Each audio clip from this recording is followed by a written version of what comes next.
Well, that's a very broad question. Of course, there's future for neurosurgery. I think neurosurgery is in the process of getting transformed as we go from maximally invasive to minimally invasive approaches.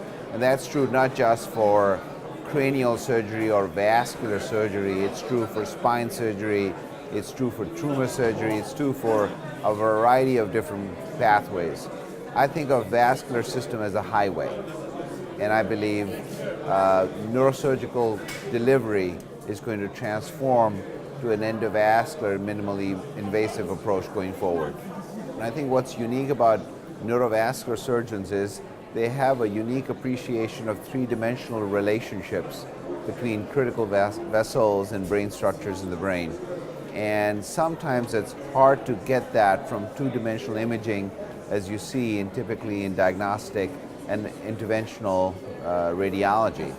And I think as we transform more into three-dimensional rotational imaging, such as with 3D mapping, road mapping and other technologies, I think some of those similar 3D relationships are becoming more familiar to a larger number of practitioners. I think in most comprehensive neurosurgical centers, there already exists a team approach. I think no longer do you have a situation where the neurosurgeon is the master of all trades. I think we have neurointensive care now managed by specialists. Neurovascular care is different from epilepsy care, is different from pediatrics and tumor and spine. So I think we're really developing different specialties within neurosurgery, each within its own expertise. And in my opinion, all neurointervention, including the stuff that's performed by interventional neurologists and interventional neuroradiologists, is neurosurgery. These people are just as neurosurgeons, big neurosurgeons as I am, because intervening on the brain is neurosurgery.